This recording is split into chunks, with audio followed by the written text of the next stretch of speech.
Om yadvachanabhuditam yeno vakabhudyate tadeva brahma tadviddhi nidam jadidam upasate janmanashana manute yeno ahu manomatam tadeva brahma tadviddhi nidam jadidam upasate jan chakshusha pashyati yena chakshungshi pashyati tadeva brahma tadviddhi nedam jadidam upasate jat pranena praniti yena prana praniyate jat sutrena srinati sutram idam sutam tadeva brahma tadviddhi nedam jadidam upasate. That which cannot be expressed by the speech, but by which the speech is expressed, that by which apprehended by the mind is apprehended by him. Know that to be the truth. That which cannot be perceived by the eyes, but the eyes which the eye is perceived, that which cannot be heard by the ear, but the hearing is perceived, that by which cannot be smelled by the breath, but the breath is recognized, is know that alone is Brahman and not that which people worship. Om Shanti, Shanti, Shanti. Peace, peace, peace be unto us all. So today, our song actually gave us the synopsis of my talk. He actually got the point. And my topic is the way we see the world. We see the world, each one from our own mental perspective, our speculation. What we see, what it is, it cannot be definitely known. It is unknown and unknowable. In brief, the world appears to us as the way our mind explains the truth. The human attempts to understand, to see and to describe that indescribable makes it varied, contradictory philosophies. Yet it cannot change the eternal truth which all of us are viewing differently. So the question comes, the world is good or it is bad? Or it's a mixture of both. Is it full of pleasure or the world is full of pain? Is it peaceful or it is restless? Is this world is beautiful or it is ugly? It is heaven or it is hell? What is this? This is a big question. It is neither of the above, but it is that which cannot be described. Yet to describe it, the sages used so many words like God, like Satchidananda, absolute, abiding reality, supreme Brahman, and all these terminologies. So the question is that what is the universe and how we perceive it? Actually, if we look at the world, everyone perceives the world in his or her own image. The world may be the same. Today, for somebody, is a most joyful day. What a bright day, what an accomplishment, what a joyful thing. At the same time, another person, this is the worst day possible in his or her life. Some may say, oh, I am enjoying good health. This morning I have had a good exercise and have everything good. And someone say, oh my God, I woke up with this pain and aches and pains and I have to run to hospital and pain. So what is this world? It's really a big question. So long the truth is viewed through the lens of our mind, it will appear as the coloring of the mind of individuals. William Blake, in his The Marriage of Heaven and Hell, he writes, if the doors of perceptions were cleansed, everything would appear to man as it is, infinite. For man has closed himself up till he sees all things through the narrow chinks of his cavern. A beautiful few lines. Beyond the narrow chickens of his cavern, which is a reference of Plato's allegory of the cave, lies the radiance of divine unity, into which Blake had stepped into it. It is where Blake goes out the confines of ego self and recognizes his own essence as the supreme self. So the doors of perception, when it is cleansed, as Blake said, then everything would appear to man as it is, infinite. That is the same statement given by the Vedantic experiences of the sages and saints. That which is, it is joy, it is bliss, it is infinite. If you describe anything, you limit it. And describing is an attempt to reduce its glory. That's why the Upanishads, even some places it said, Shanta, be calm, serene. And that is the truth. That story is there in the Jogavasi story he read, that there was one student, he is asking his guru, sir, please teach me about that supreme truth, that Brahman. And the guru sat silent. And then again he asked, sir, please, I am a sincere seeker of truth. Please guide me, help me. Please tell me, what is that Brahman like? Again, he was silent.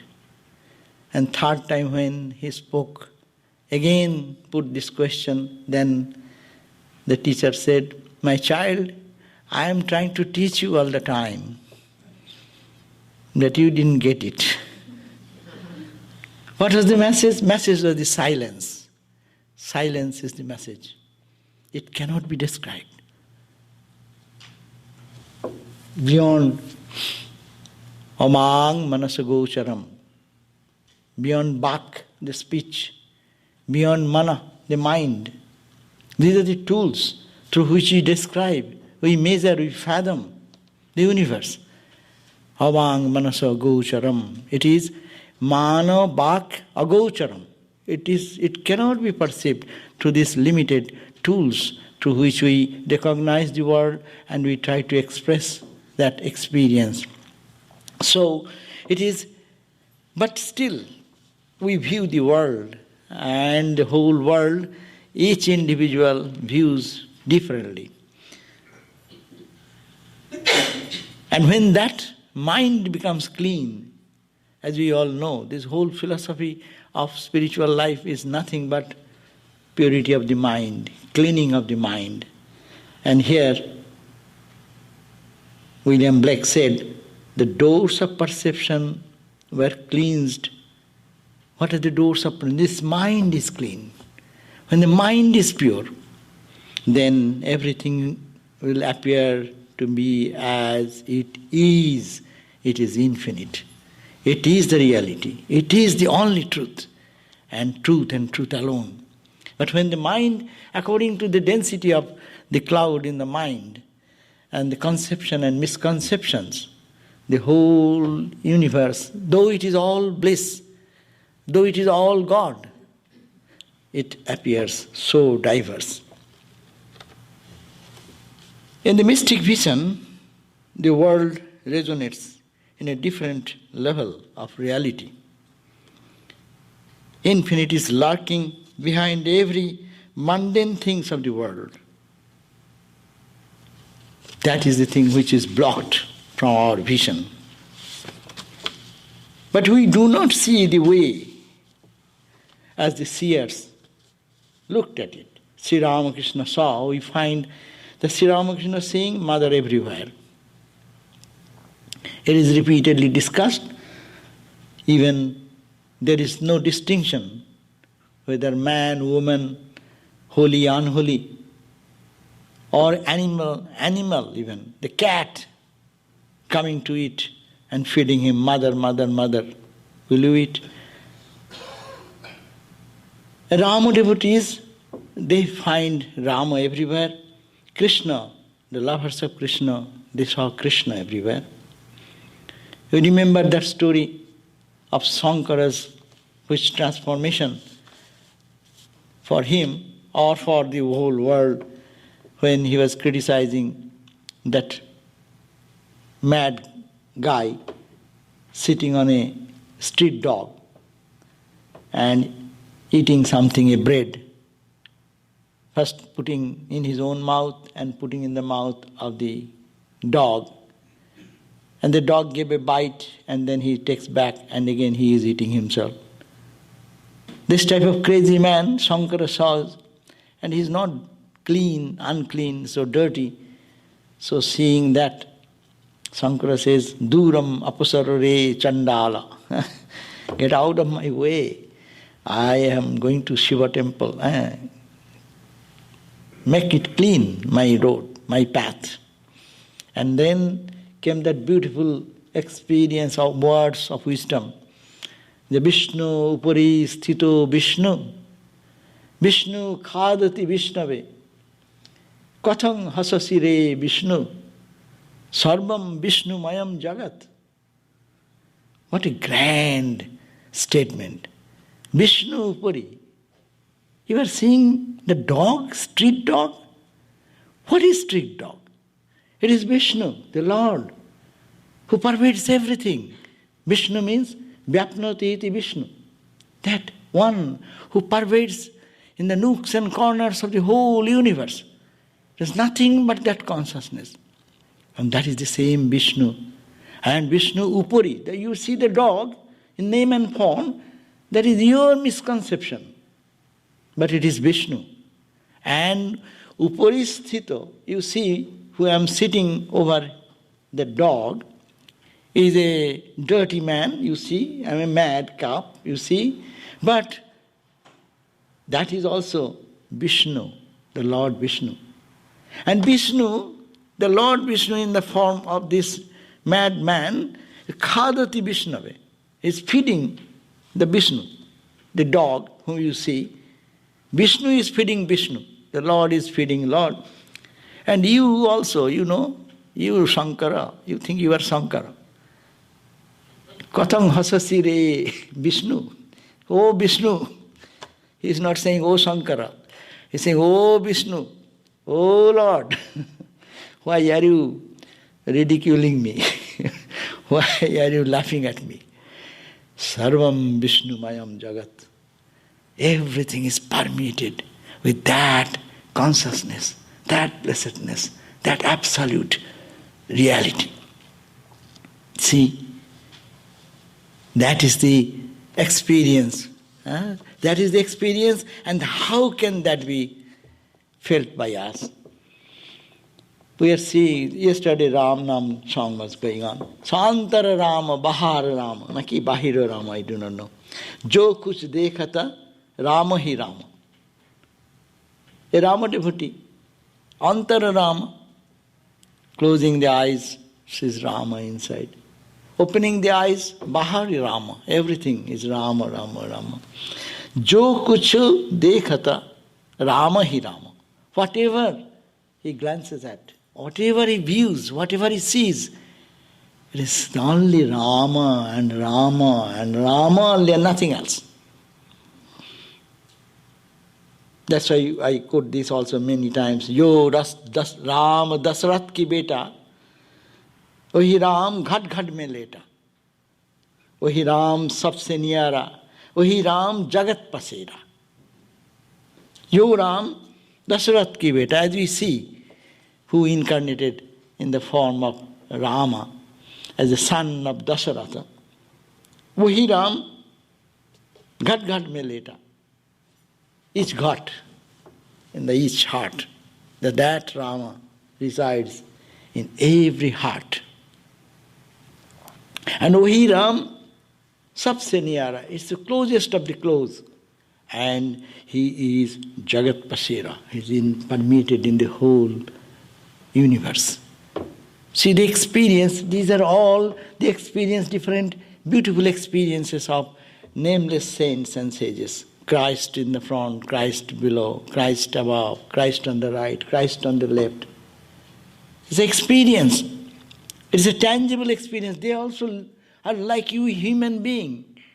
But their eyes, these eyes are showing something which our eyes is showing something else. Of course, I cannot say whether the eyes shows or whatever the mind shows, and the pure mind, that is a question. Yes, pure mind shows, the eyes don't see. Whatever eyes sees, even if they see after that realization, that is the state of Jivan Mukti, we understand, the realized souls leave into their body-mind identity, coming down from that level of experience, and that moment they see all these realities permeated everywhere. I was reading the book of our, what is called, book written by our Devadatta Kali. He talked about, he matched with the experience of Abhinava Gupta, the Kashmiri Swami master, great master. And then he was comparing beautifully with Blake, William Blake. It's a beautiful, I got the idea from there. Glory goes to him.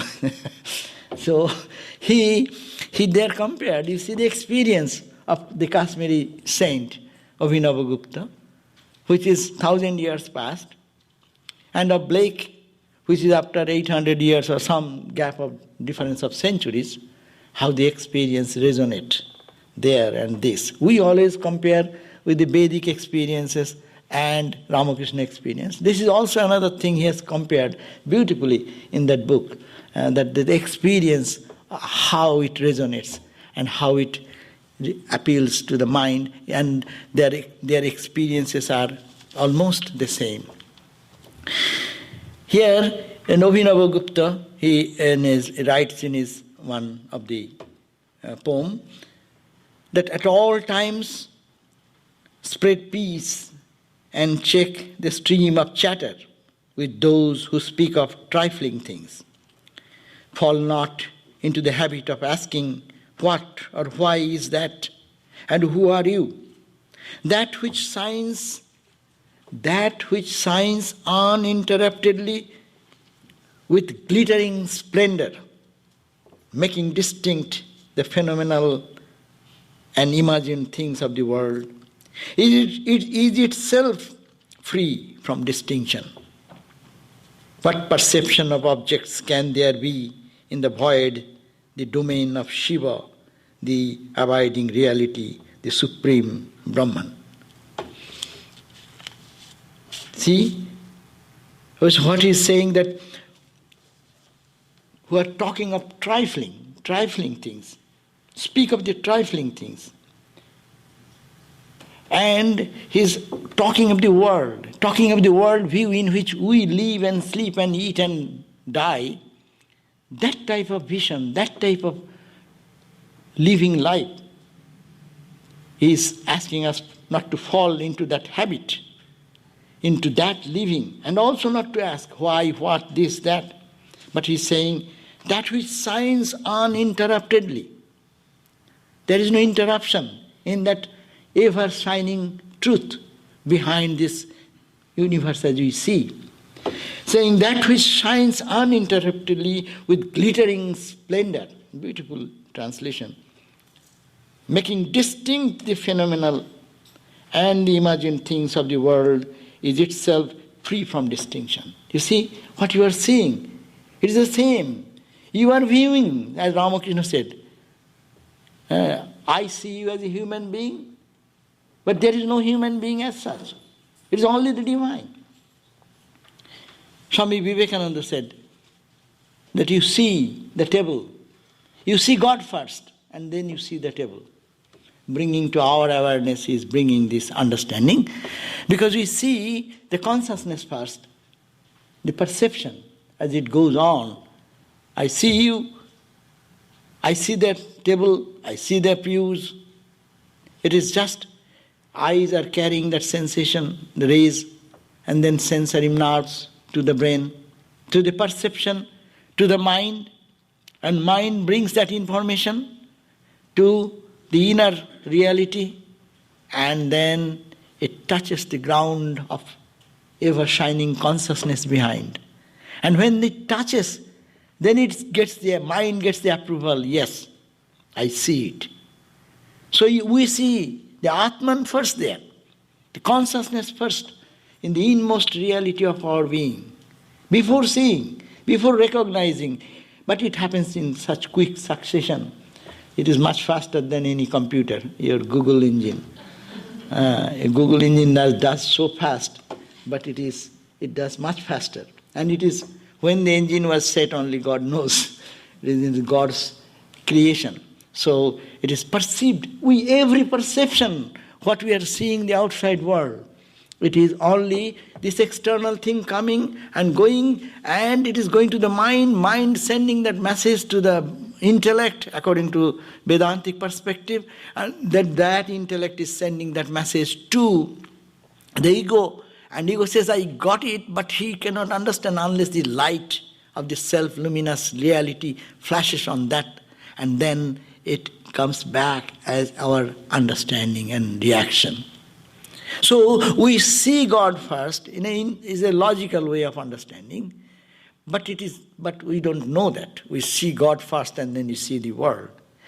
But if we really see God there and can stay in that level, then when we come down, we see it is all permeated with the same reality as we just referred to Vishnu's story and the story of Rama and the Christ and Krishna. So that which shines uninterruptedly is a very important word. It is not stopped for a second. It's continuous. And that experience is there continuously. We cannot perceive because our mind is giving a wrong information. So there is no distinction. And also the phenomenal universe as we see, here is the point. It is the Vedantic concept of Jivan Mukti.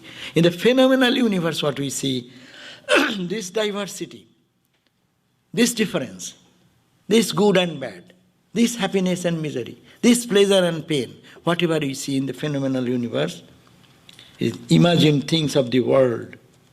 It is what we are imagining.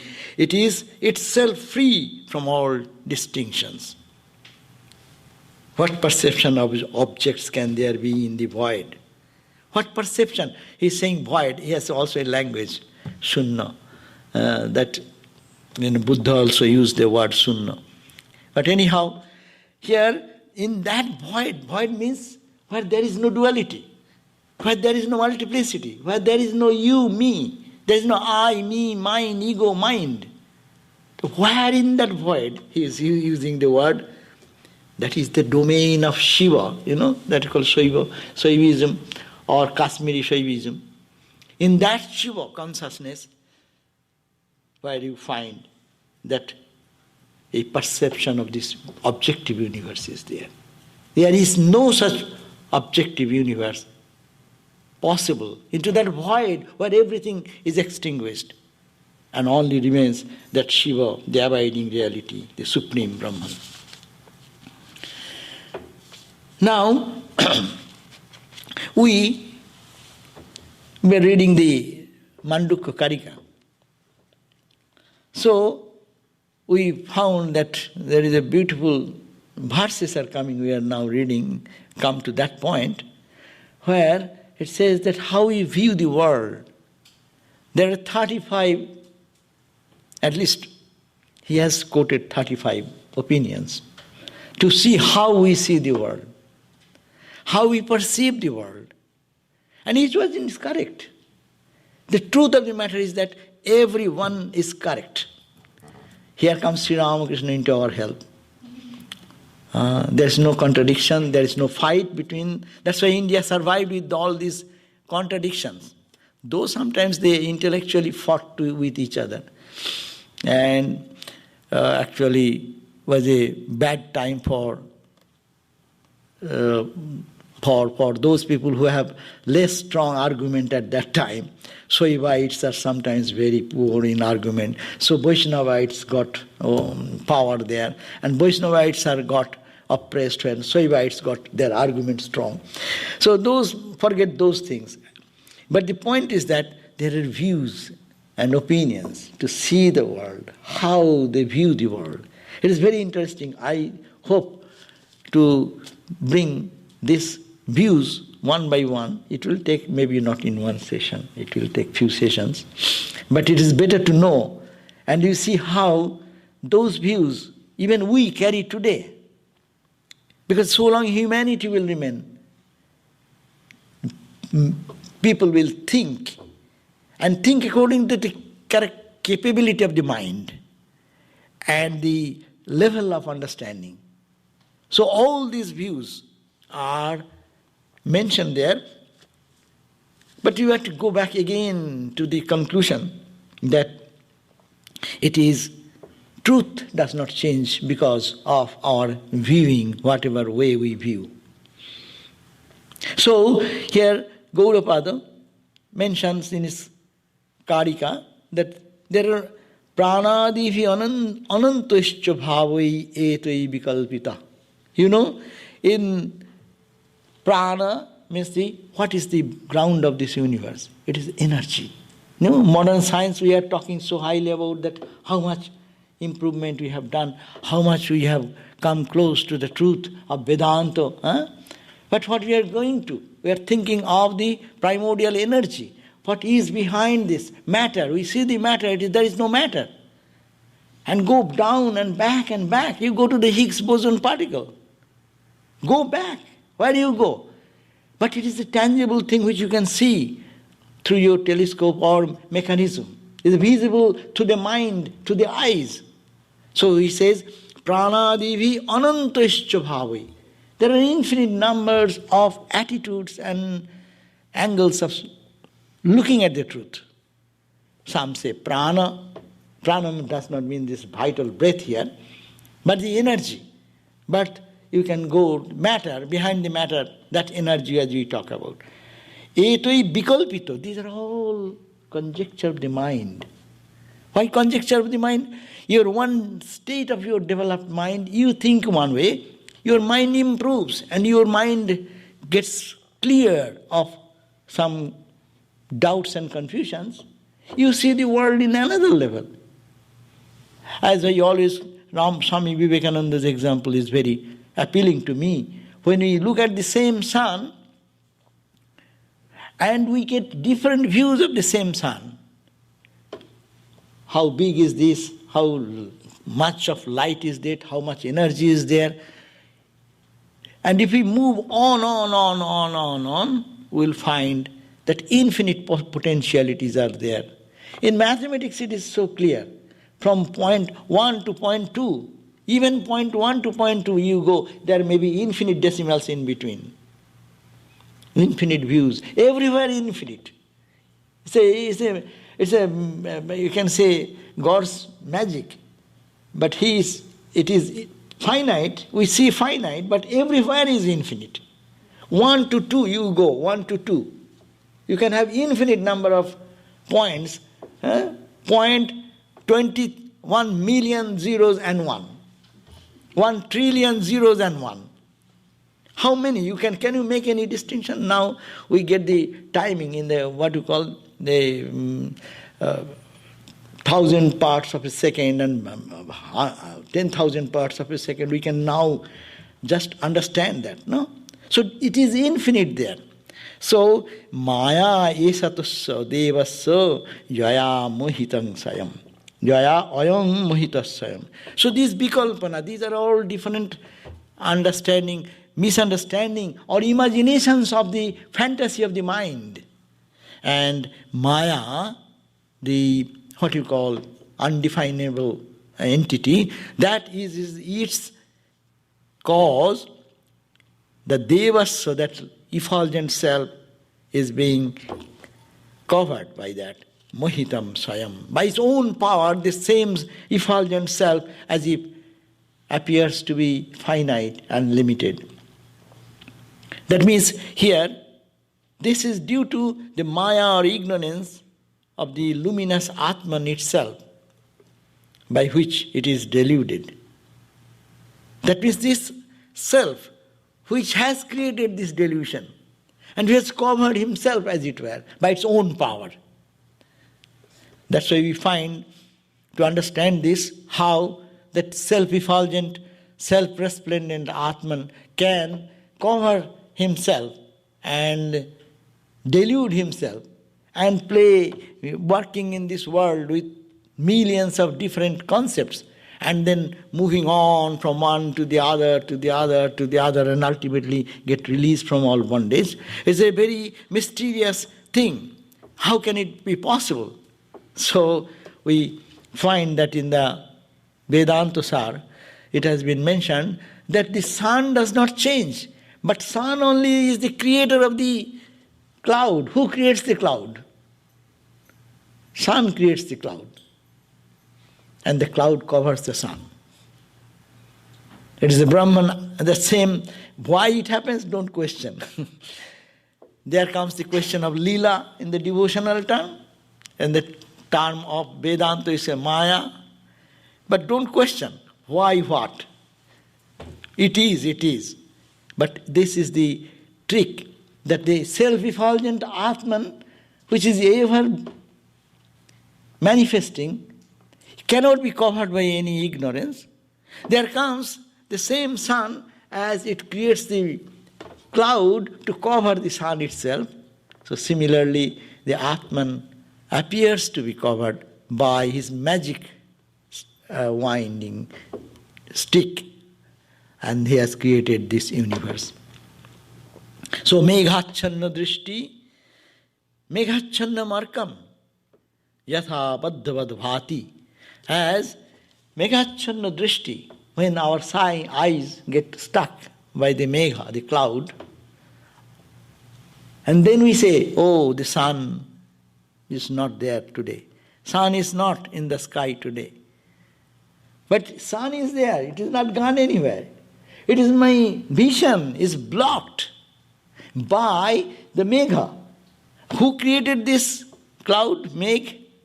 It's created by the same sun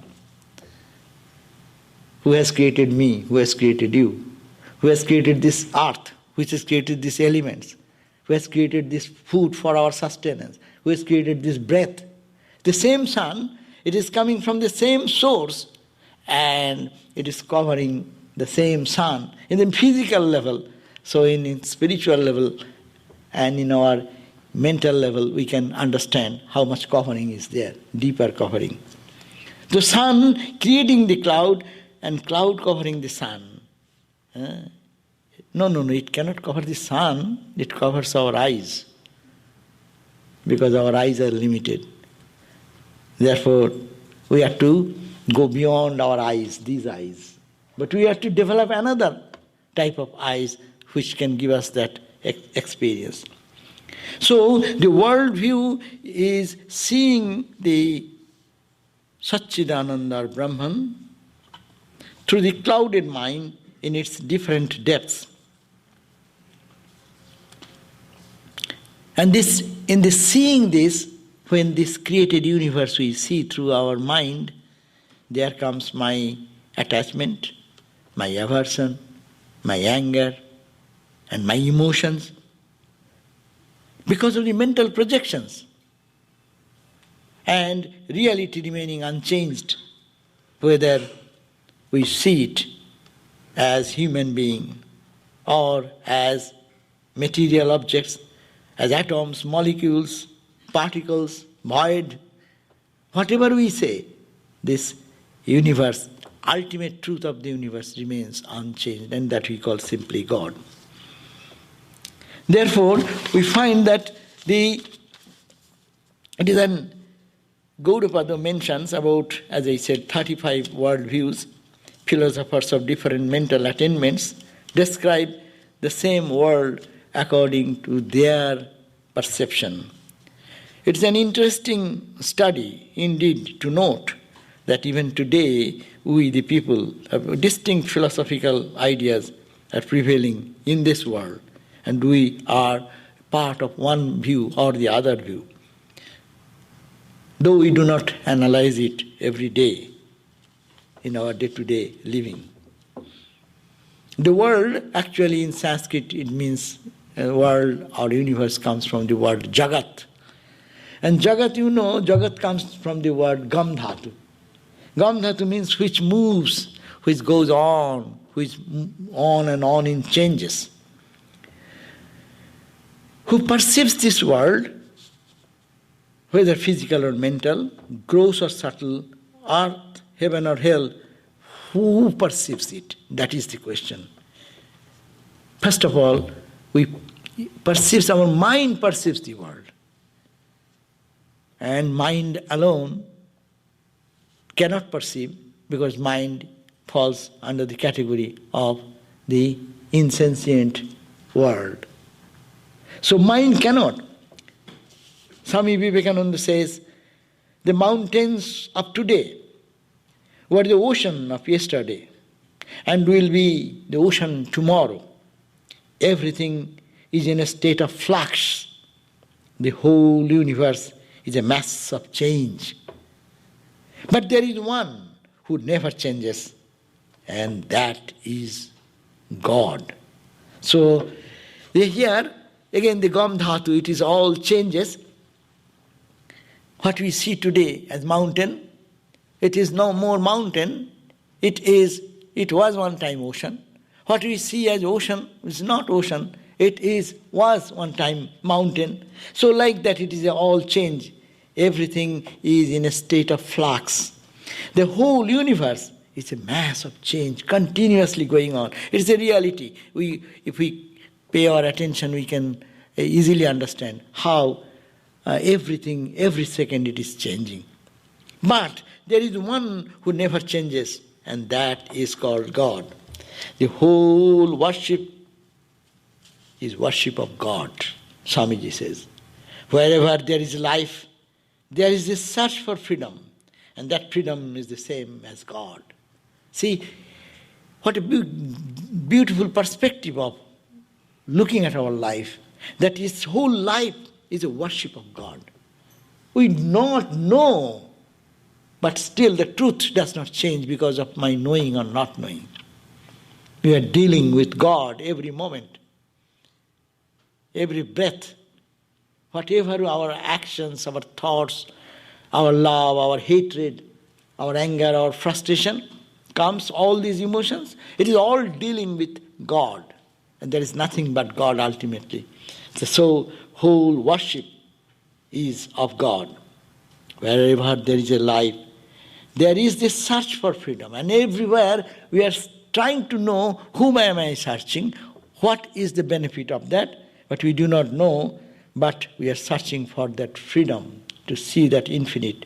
And that freedom is the same as God, Swamiji's idea. So object remains the same. If we see God, now if we practice in our life to see God, if we project the concept of God, or we try to think that really there is this ultimate truth, but because of my mental condition, I cannot see that. But all the seers of truth, they are describing that yes, they have seen, they have experienced that. If then we can follow what happens. Sometimes we may argue that is there any benefit of doing like that? Suppose we do worship a stone. Hindus worship stones. One stone you call Lord Shiva. What is Shiva? You go to a bookstore, you can find a piece of stone and purchase by some dollars. Those who I am non-believer, if I am non-believer, what is the value of that stone to me? It is a stone. But someone who is purchasing, he purchases, before that he selects, this stone is better or that stone is better. It's a materialistic view. But when he captures it and brings, or he or she puts in the altar, see, the stone has not changed. If you resell it, it will be little less to sell it because you have already used it. But the stone remains the stone. Stone does not change.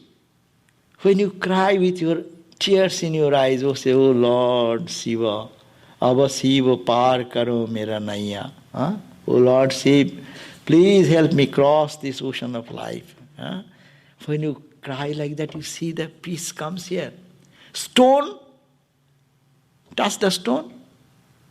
For me at least, if I am a third party, for me it is the same stone.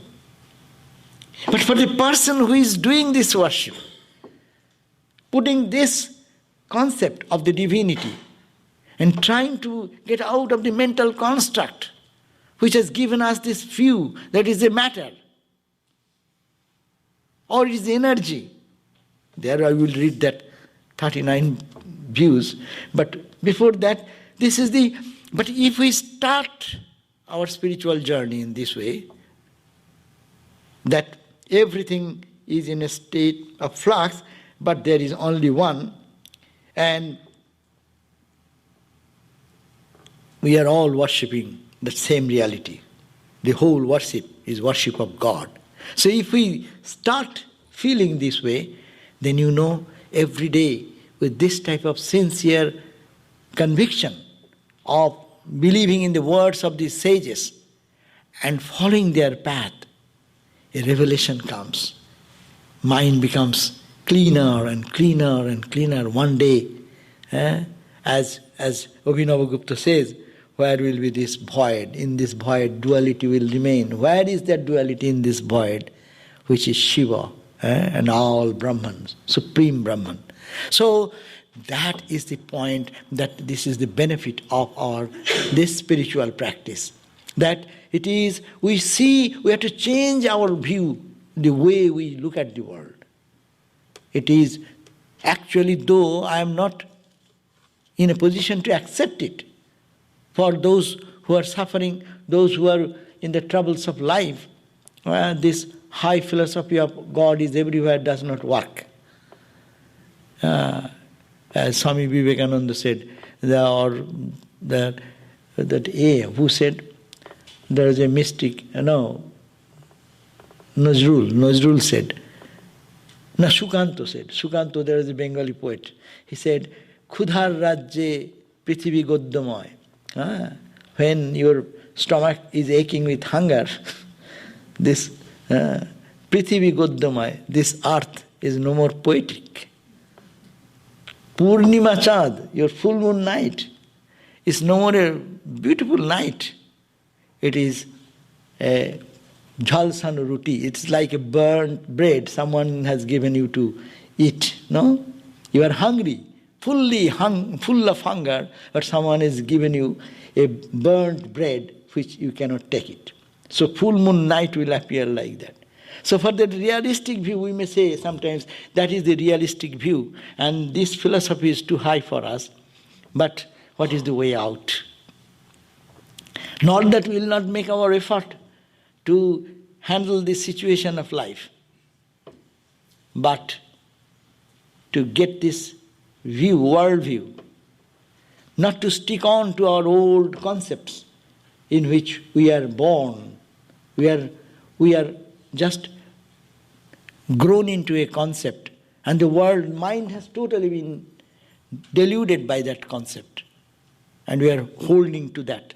We have to get out of that grip of the ignorance, and then to accept this idea that this universe is what it is, unchanging. It is that blissful, peaceful, absolute reality, and this is what is happening. This is only in the level of ignorance. And your mind is showing. Your mind has shown something you before, something else. Today it is showing you something else. What will be the truth?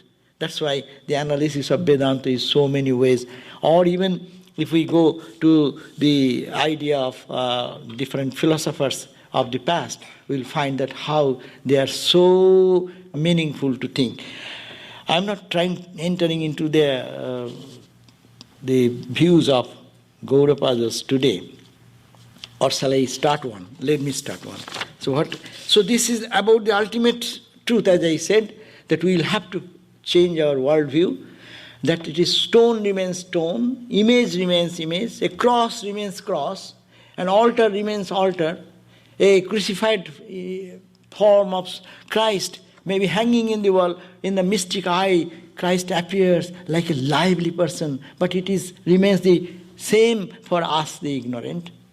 But still, we will have to move into that direction of conscious study of consciousness. That means the reality which is unchanging reality, we call God or whatever name. There we find that there are different ways. I will just go to one or two views, 2-3 minutes are there, and then we can continue it sometime later. He says that Gaudapada in his Karika, in his commentary, he said, Prana iti prana vido. There are different philosophers who believe that prana, or the vital energy, or that is the ultimate truth. They view the world nothing but a vibrating energy. It is called prana, the Vaisheshikas, and the worshipper of the philosophy who is the cosmic light, which is called Hiranyagarbha worshippers. They look at this whole universe is vibrant with prana. I think that it is very common for scientists today who are trying to think the world not as matter, but they go to the background and try to find the behind this what is the solid, and then go to the matter, to the molecule, to the atom, to go back and back and back. That is visible through the instrumentalities. That is the pranavit. Prana does not mean the vital air in the nostril.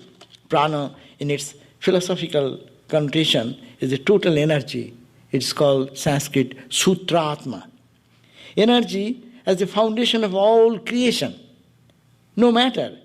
It is all cosmic energy behind the universe, behind the molecules, atoms, protons, electrons. Go to Higgs boson particle as the foundation of the relative existence. So this type of concept, look at the world. They view the world not as human being, not as stone, not as wood, not as sun, moon, but behind everything, go back and back and back. It is no matter. It is all energy, and tremendous energy. And we think that that is the Vedantic concept of Brahman. It is not. Far away to go, further to go. Here is the mind working, here is the sensate instrument is working, the microscopes or telescopes, they are working. Whatever the instrumentality, that is duality is working there.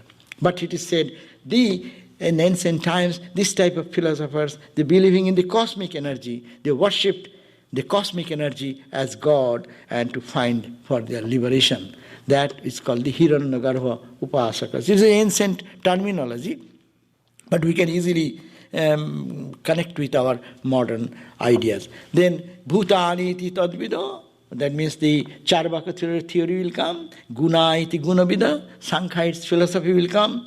Tattan iti tattavida, those who are Shaivites, who are worshipping God in three different dimensions, Atman, Maya and Shiva.